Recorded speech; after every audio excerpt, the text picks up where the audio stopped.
think we can go ahead and start. My name is Alejandro, and I'm a graduate assistant with the Career Advancement Center, undergraduate Career Advancement Center. But I know that we might have also some graduate students.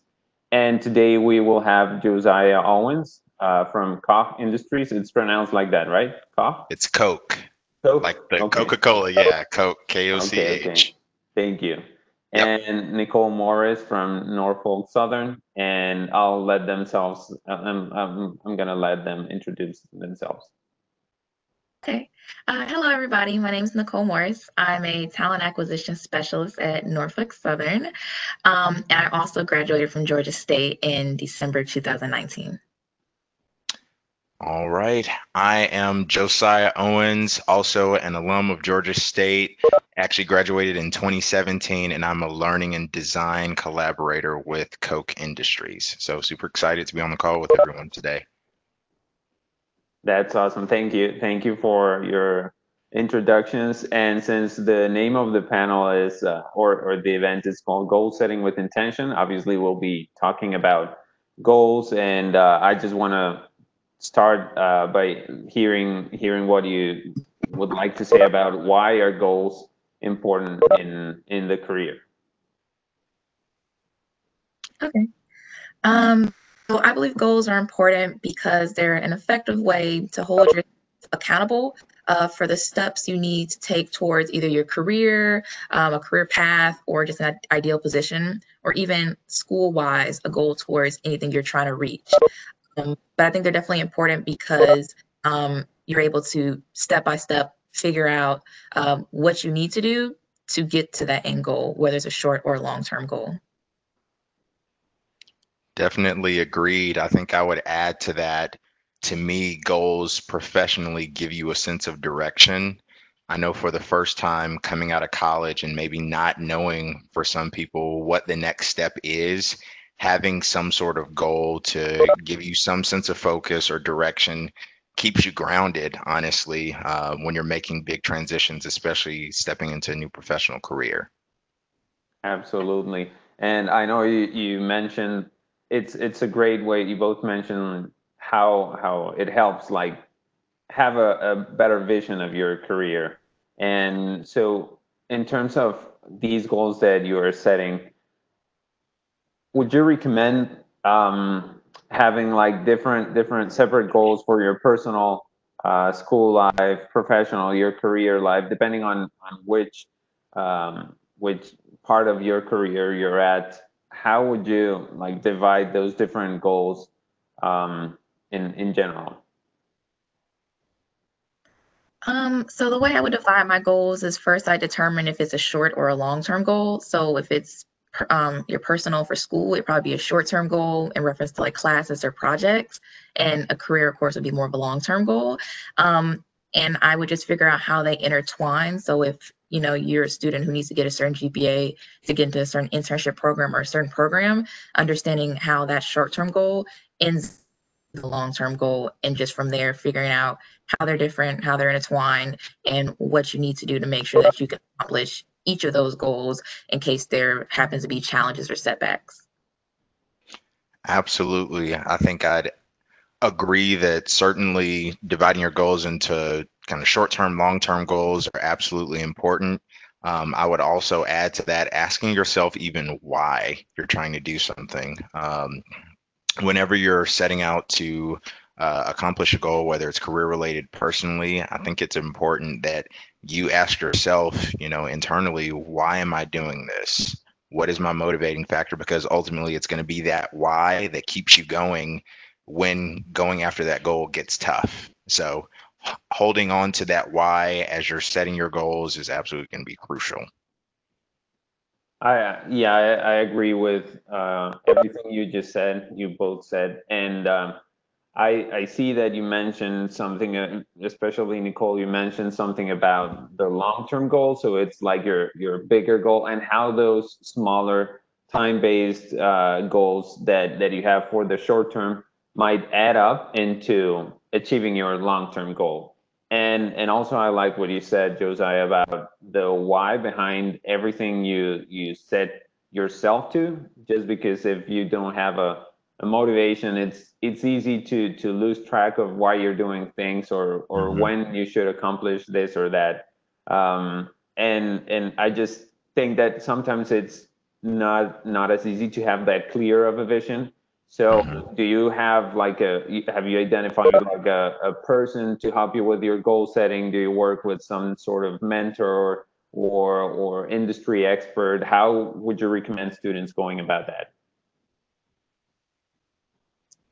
So I guess the best way to identify someone to help you set your goals, what your goals are. So if they're personal and school related, I believe you can go to like a teacher, you can go to your advisor. There's even RAs who can help you with that. But if your goal is more of a career wise, I would try to either reach out to someone who is either in that industry, in that specific field, or has an idea of what's needed to get into that field.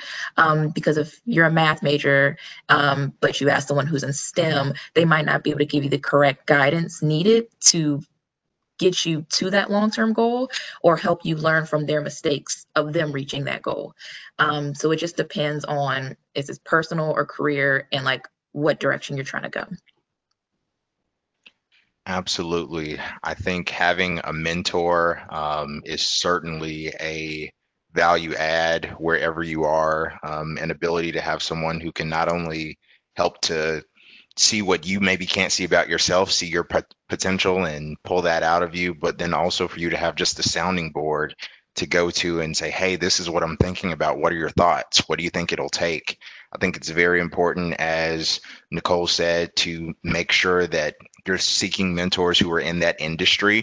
Obviously, you can have friends and trusted confidants that might be outside that you bounce ideas off of, but it definitely helps to have an expert in the field to be able to bounce ideas off of because they've kind of lived the life that you're trying to get into. I definitely think a lot of reading as well. If there's people who you follow and they resonate with you from a way that they articulate things, I can share my personal one is Simon Sinek. And his biggest thing Mhm. is understanding your why. I don't know if any of you have heard about him, but I highly recommend that you get to know him. And just from personally understanding why we do things as people to understanding professionally what motivates you. I think he's one of many people who have kind of unlocked the secret to what it means to understand goal setting, understanding where you want to go, and understanding the why behind all of those things. Yeah, totally, totally. And in terms of that type of like I would say, yeah, maybe those persons that have achieved certain career path. I don't know, like Simon Sinek. Hmm. He has a very, I mean, he's very well known. And Hmm. in terms of goal setting as well for companies, he also always recommends going around the why and all the Hmm. marketing strategies. I know him because of some of his marketing based talks, Hmm. and he always talks about how centering everything about around the purpose, and this purpose should be like a very clear why are you doing stuff.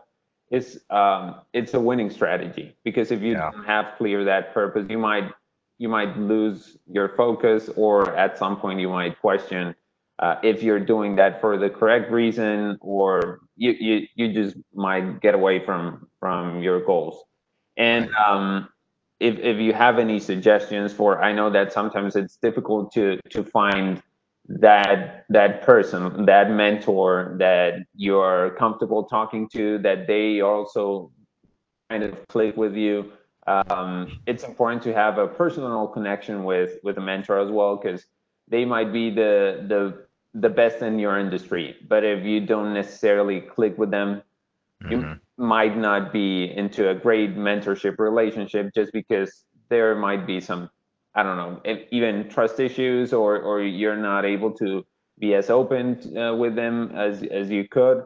So what would you recommend students in terms of seeking a person, and what criteria you recommend using when selecting a person to be your goal setting mentor, and that type of person for you?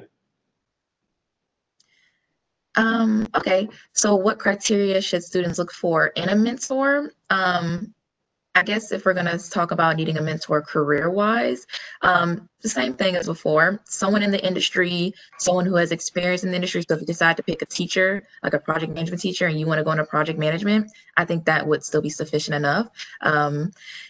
Being able to figure out if you can't find someone in your industry, possibly finding someone who either has experience with others in the industry or have an idea of what the industry is like. So if not like finding someone in your career path, finding someone who works at the company that you're interested in, who could also have insight on the culture, how to get in, and be able to connect you with resources who can also help you.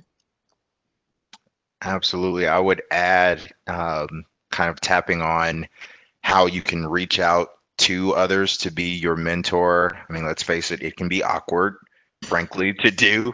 But I think one of the greatest tools that we have in our tool house is LinkedIn. And I think it's a great place to start. But if there's someone that you have a couple of degrees of separation from, but there's someone else who you know who knows that person, reaching out to them just to get a feel for, hey, what's the best way to reach out? How do you recommend that I talk to them? Is there a way that they prefer to be communicated with? I'm always an advocate of being yourself as well, because I think at times it's easy, especially as students, to try and assume what people want to see from us. And while you should always be professional everywhere you go, you're a person first. And so is the person that you're approaching to be your mentor. So always approaching it from the standpoint of, hey, my name is Josiah. I wanted to just set up 15 minutes or so to get into what it is that you do, I want to know your story. And I think when you approach mentorship from the angle of understanding someone else as a person, immediately it helps you to establish that personal connection and not feel as awkward because they don't feel like you're just trying to come and take from them. It allows them to tell the story that they know best and it's their own. And through those conversations and stories, you guys begin to get to know one another. You can begin to share yours as well. And that's where I think relationships develop. But approaching it from the standpoint of, hey, I just want to get to know you. Nothing that I'm asking for. I just want to know your story. How did you get here? Can you just lay that out for me? And more often than not, people are open to doing that. And if not, then the great thing is that there's a whole bunch of people that I'm sure are up for the challenge who will certainly welcome being a mentor to you. Yeah, I like what you both said. I think it's really, really important to find someone that is like an industry expert in Hmm. whatever you want to do. But also, my first advice would be like first talk to a lot of people. You know, people who are in the same part of the career you're at. Some peers, some colleagues, some other students, some other people that might have just graduated, you know, to also get to network with other people and build a strong network. I think it's important to look for that person you look up to, but don't be. I think it's important to be flexible as well, because just because nothing guarantees that that person you want to be mentored by is going to be able to or willing to do it Hmm. for you. It's something that it's definitely a commitment for them, and it's a time commitment. It takes relationship. It takes sometimes short talks, sometimes long talks with you, setting Hmm. appointments. So I think it's important to be flexible about it, and especially during these unprecedented times. Yeah. I like how you also included the how to use different tools like LinkedIn, because it's pretty easy to look out for people who work in a certain company, who work in a certain industry, who have a proven career track. And for example, in my case, in marketing, it's easy to search people that are experts in the marketing field.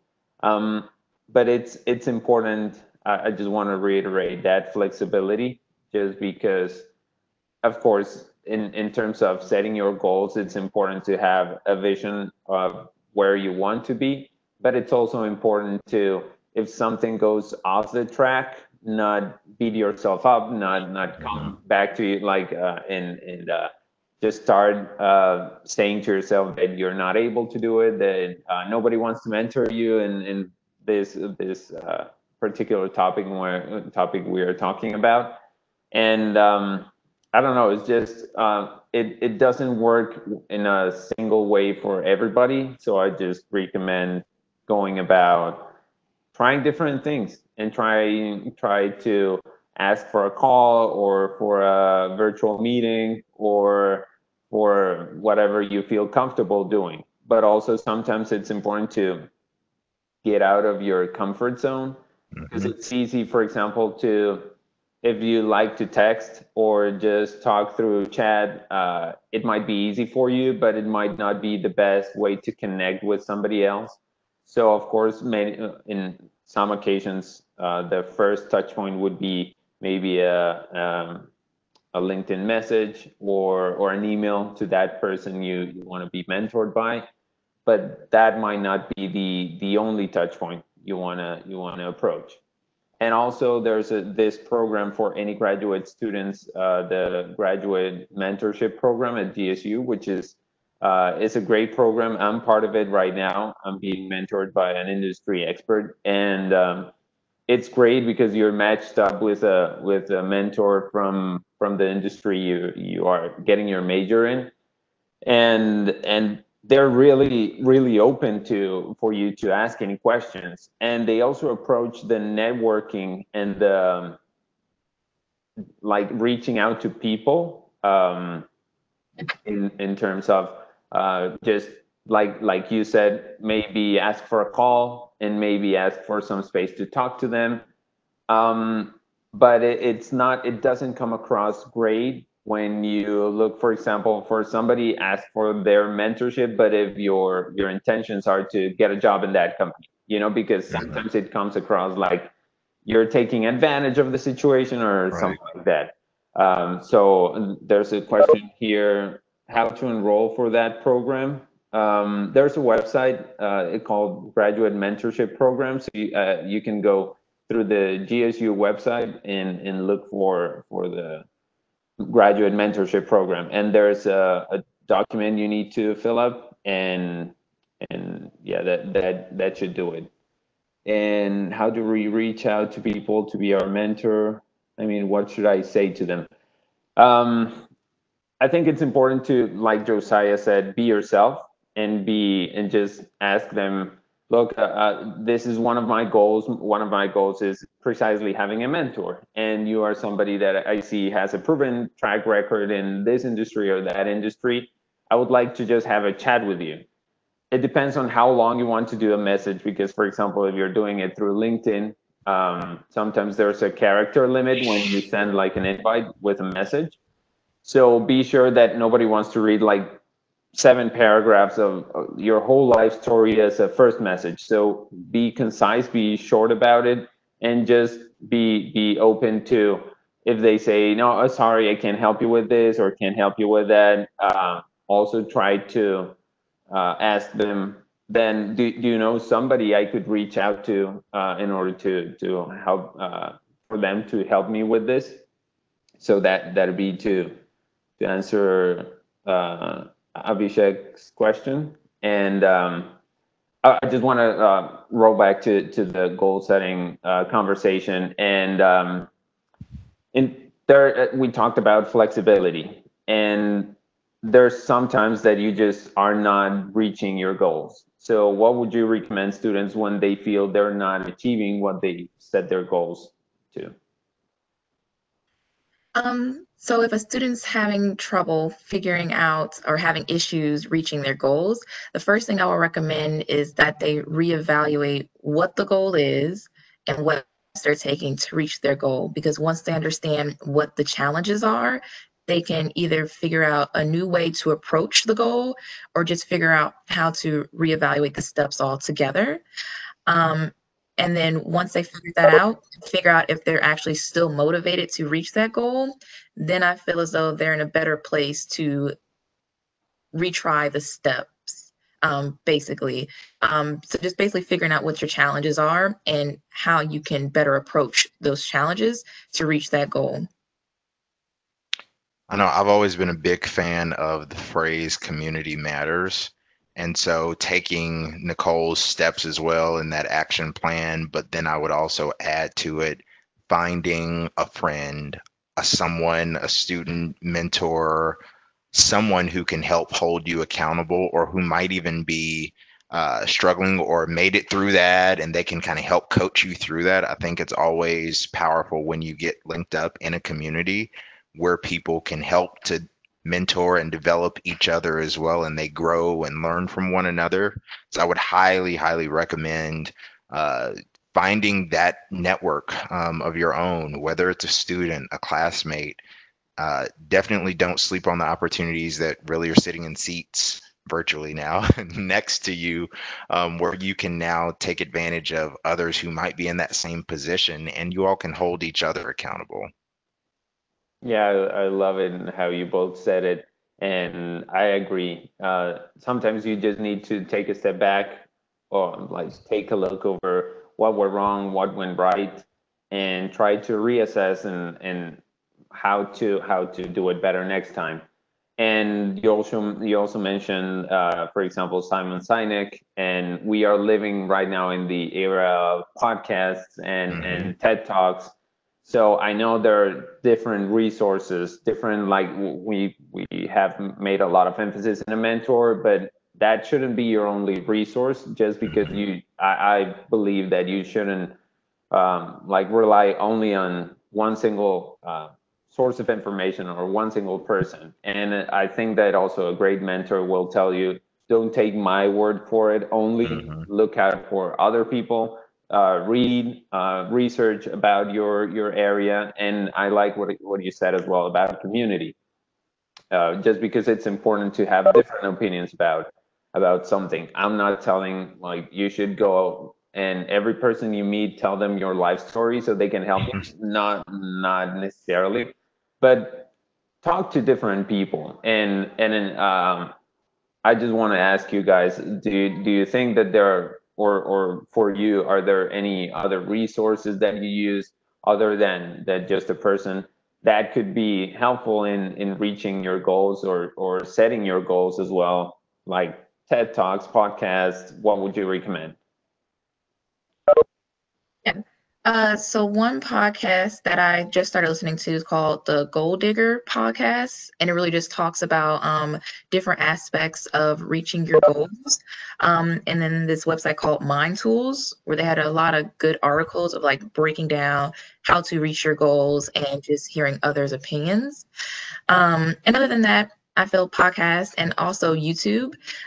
So like if some of your challenges of reaching your goals are like career wise, like not getting past interviews or not getting past certain steps or figuring out what steps to take, there's a lot of people on YouTube who have a bunch of different advice or talk about their personal experiences that you can also learn from.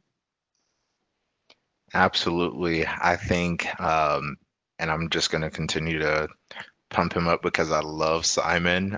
But he's done a lot of TED Talks. He's also done quite a few just conversations with people about how to be a certain type of player, how to motivate even yourself. And I think listening to a combination of people like him, definitely taking advantage of resources, even if you have to put yourself on a schedule. We all have smartphones nowadays, so if you need to plan out your day and you struggle with getting things done, put a timer on it.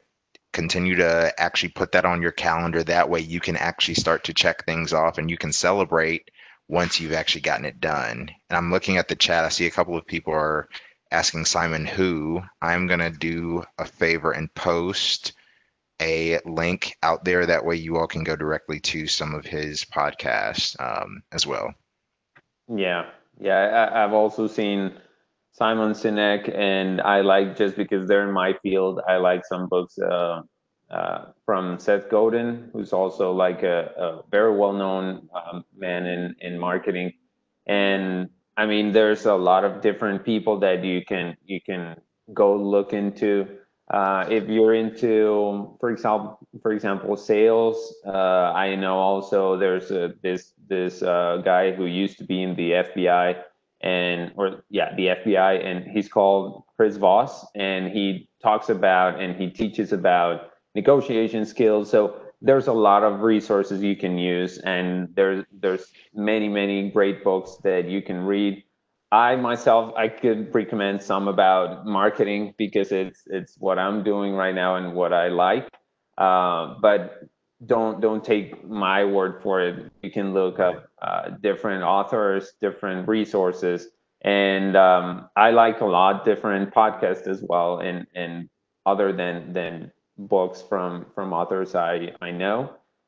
There are some podcasts that talk about some history. I mean, I like looking at what companies did well in the past.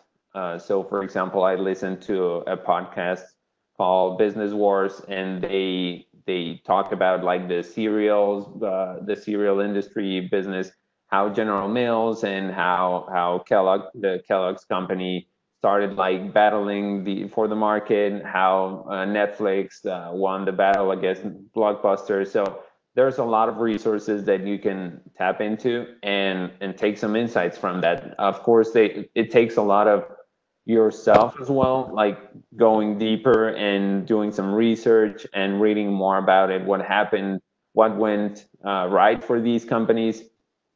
And I would also recommend just staying up to date. There are many podcasts about news. There's the Wall Street Journal podcast. Free Economics is a great podcast which talks about a lot of different topics, and that'll give you a lot of insights, because sometimes when you're setting a goal, it's it's important to know like something that is also reachable and achievable, because if you set goals that are completely out of reach, that will only generate frustration in your life. So I think it's important to know what's going on, know what's happening. How would you adjust your goals to around the current situation, and how would you set further or new goals for the future? There's this technique called SMART. So I would just like to hear your thoughts on this technique, if you could describe it for me, and just let us know, what do you think about this SMART technique for goal setting? Okay. So for me, from what I was able to research, the SMART technique is, specific, measurable, achievable, relevant, and timely. And I believe that this is helpful because it breaks down what you should consider when creating a goal and planning the steps that you need to take to reach it. And it's also a way for you to keep yourself accountable. So understanding, hey, have I made sure I've been specific about what I'm going to do?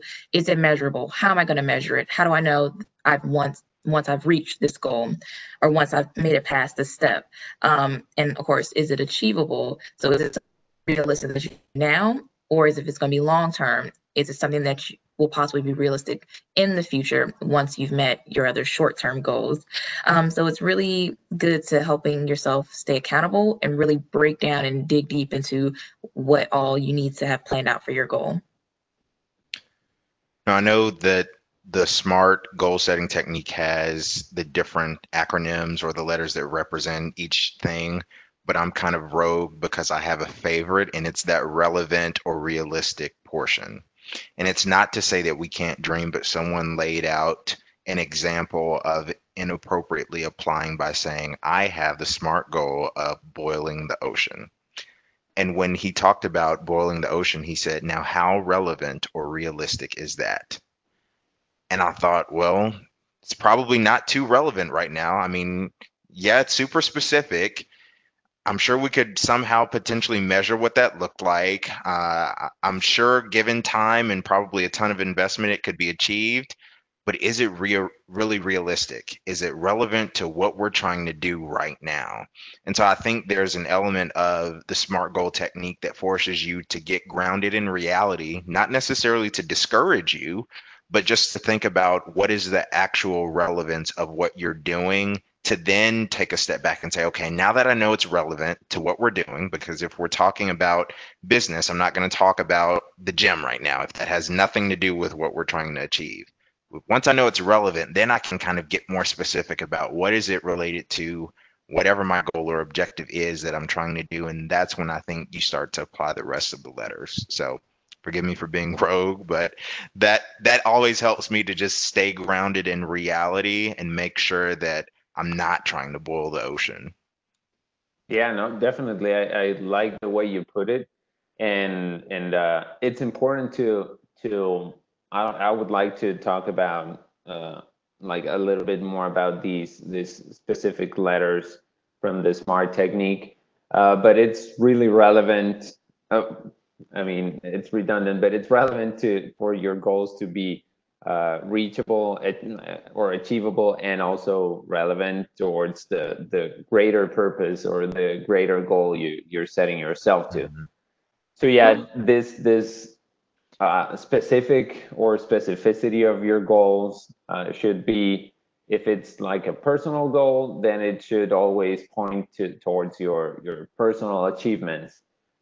If it's a professional goal, then it should always point towards your professional achievements. And it's really, really important. I want to emphasize as well the term, the measurable part of the SMART technique, because sometimes I don't know. I want to do it like this example. If somebody wants just to be famous, I guess that it could be measured, but how would you measure it? And when you're in a company, and many times they ask about your goals, and they always mention that this should be measurable. And this is something really important right now in the professional or in the industry sector, because if you can't measure something, you cannot say, or you cannot tell if you are closer or farther away from your goal. So you don't know how to adjust your strategy. Uh, you have different types of managers or different types of supervisors that will ask you for results. And if these results are not easily measured, then there's no way to see if you're doing a good job or a mediocre job, or if you're achieving the goals the company has set for you. So I think it's really helpful to take all these letters apart and always ask the difficult questions for your goals. When you're, let's say you start working for a company and start working for the cybersecurity department.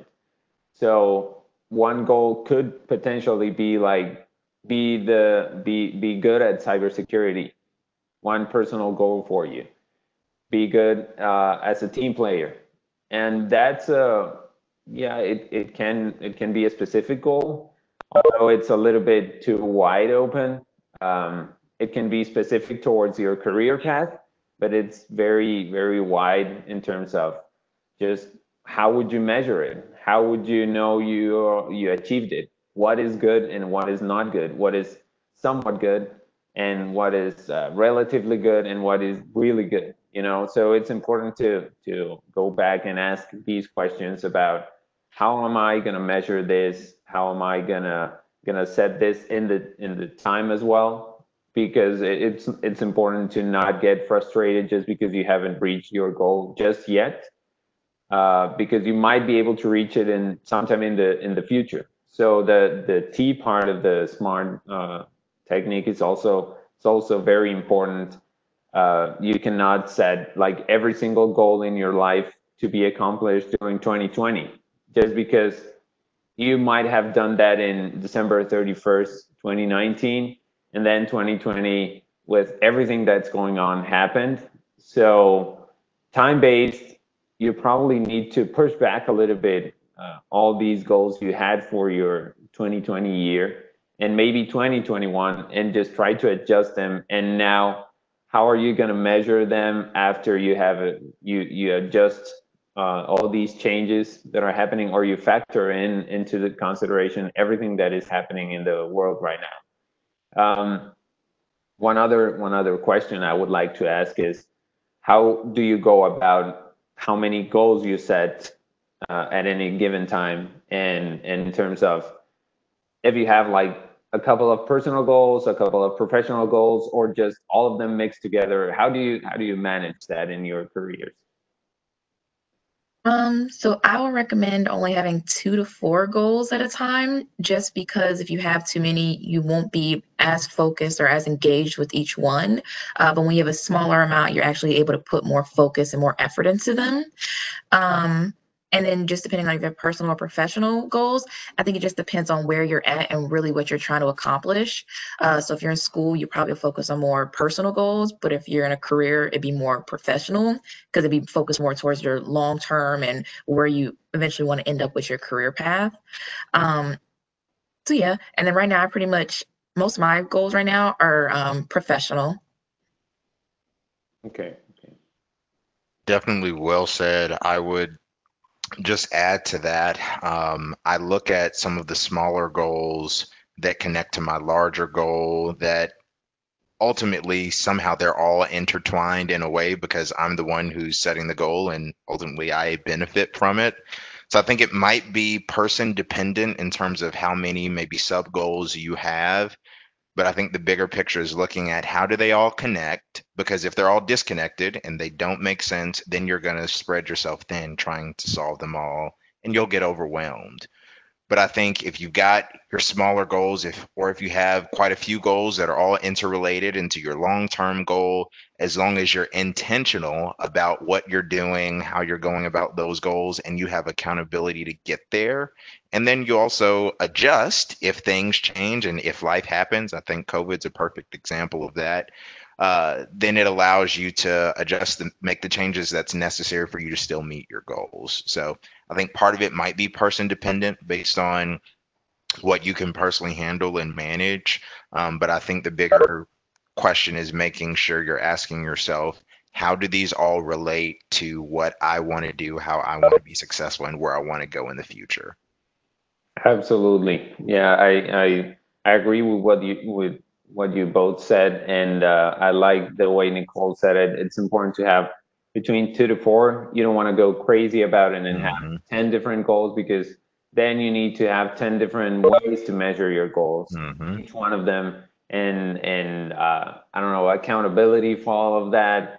You might end up just frustrated because you're not able to reach. If you have 10 and you reach 2, that's a small percentage of everything you had planned, so I think it's really important to uh, also not only having, like, as the smart technique says, achievable, but also if you look at them as a whole, all of them should be achievable as a whole, so if you have 20 different goals and all of them apart are achievable, how about if you get them together? Are they achievable in the time span you have that, or you have set for those goals to be completed? So that's important to take into account. And going back to what you said, Josiah, I think that complements very well what Nicole said about not too many, because everything should be connected, everything should be intertwined.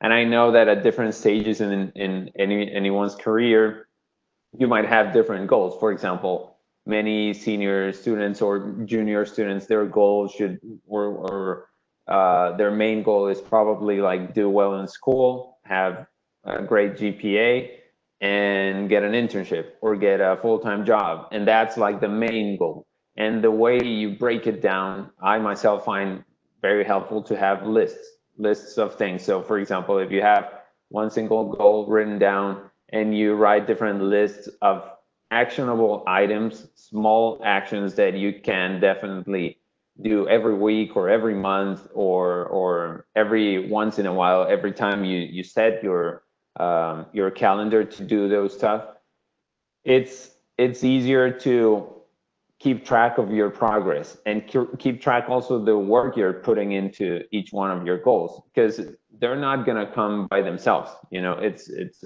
important to have different ways, and I'm not saying that having lists is the way to do it. I just think that it helps me. But I would encourage everybody to look for which way do they want to break down their goals into smaller items or smaller actions that will contribute to every single part of your whole purpose in your career. Um, So I know that you now have graduated and you both are working for really important companies. I know that Koch Industries is it's like the parent company of Georgia Pacific, right? Correct. Yeah. Correct.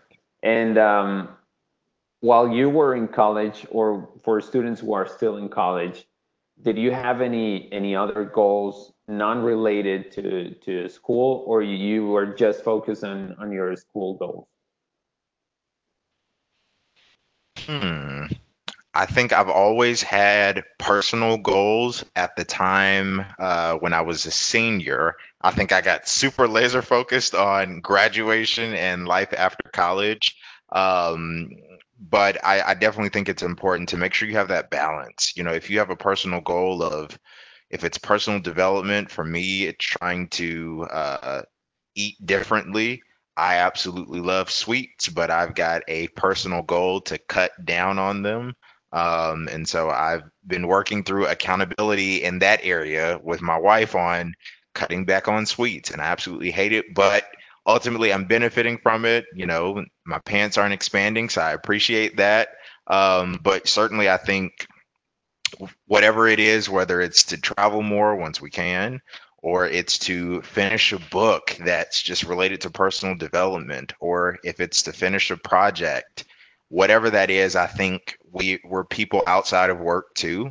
And so it's important to make sure that you have that balance and that you set personal goals for yourself, just because I think it shows how human you are. Nicole, anything to add there? Um, Yeah, so when I was in college, it was a lot harder for me to maintain my personal goals of like weight loss and eating healthy. But I was always laser focused on my professional goals. I was always about getting the internship, doing what I need to do to get this internship, and then how is that going to help me get where I want to go once I graduate. So I was always very self-determined and very focused on my professional goals, and I usually met most of those. But for the personal side, it was a lot harder for me. Yeah, I hear what you both said, and I just want to add to that just a quick story, just because I think it's important to have, other than school goals and professional goals, maybe smaller ones in your personal life. They might not be the toughest to achieve, but sometimes they can be in the long term more important to your health or anything. Just because, for example, I know in college it's difficult to eat right. Just sometimes you don't have the all the time to prepare everything you're going to eat, or prepare all your meals, or you can go just buy some quick get a quick bite, and might not be the healthiest. And I had, for example, one of my goals was to lose some weight before my wedding, and it was something that took, of course, like exercising between 3 to 5 days a week, eating better. At least my goal was eating better, mostly at night, not eating too much at night.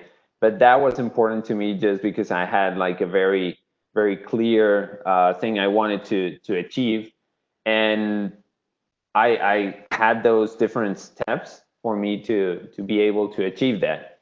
And I don't know, in college also, besides from the eating perspective and in general health, um, sometimes you get your schedule all mixed up in terms of your sleeping patterns. So maybe one of your goals should be sleeping a certain number of hours a day, and from a certain time to a certain time in the morning.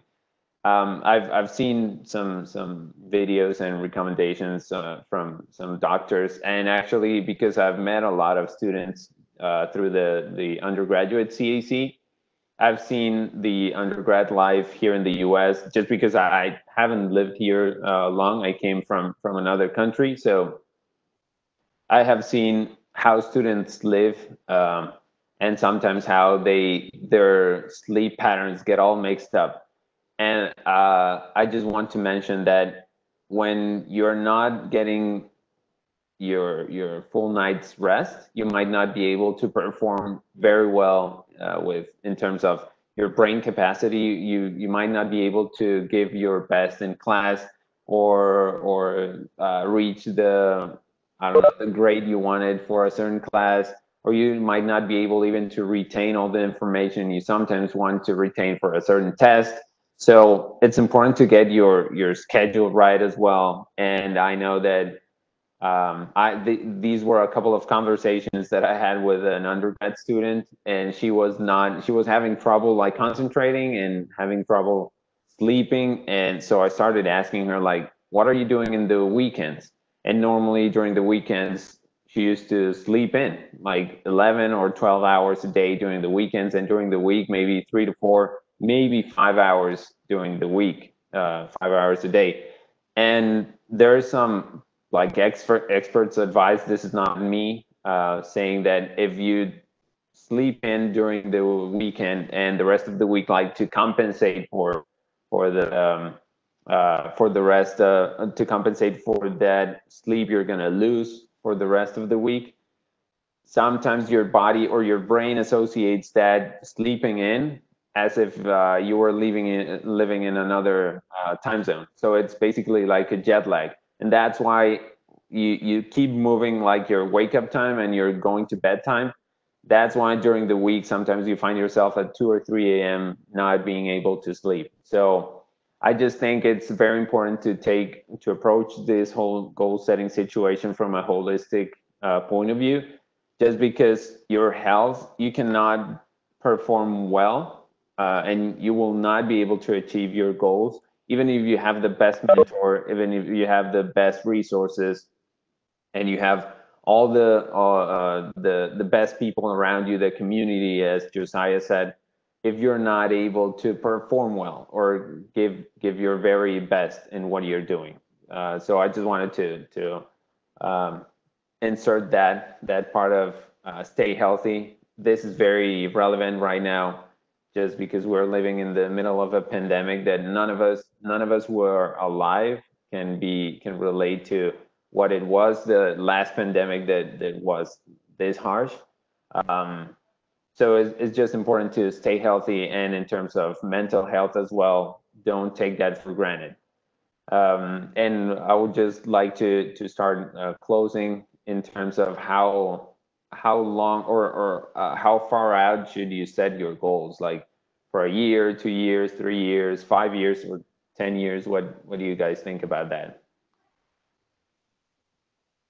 So I guess it just depends on the person. So you could set it 1, 2, or 3 years, just depending on if you're able to still fit within the SMART goals, and if you think realistically your goal won't change. Because if you make it very long term, like 3 years, possibility is that it's going to change a lot, which isn't very helpful for you, because if you had smaller sub goals, then those will also continue to change.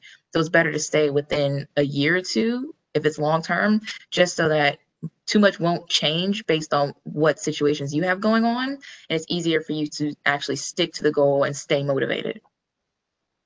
Absolutely. I agree that it is person dependent. It really depends on what your goals are and what is that time that you're giving yourself or that you think it'll take to accomplish it.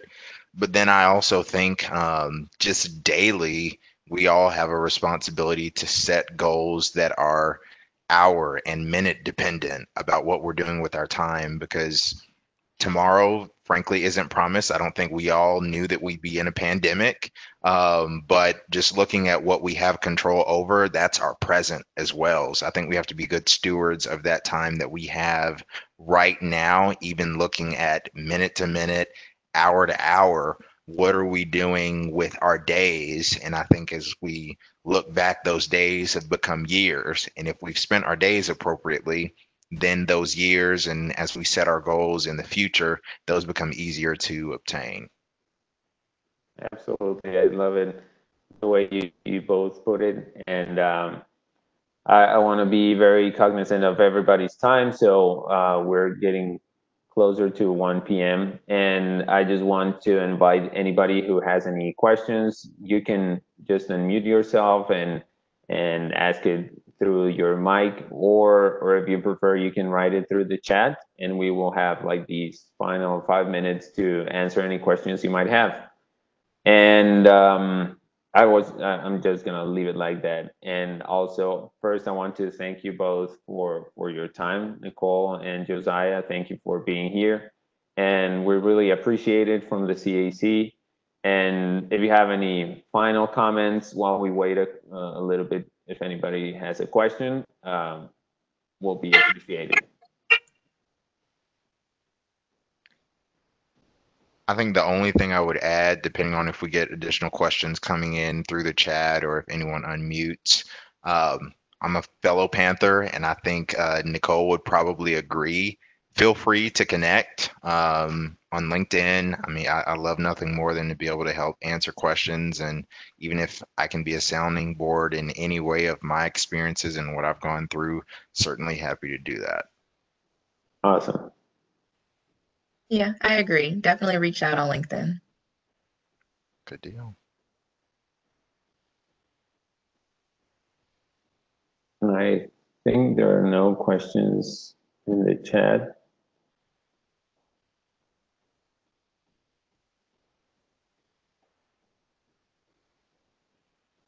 No, I think they're not.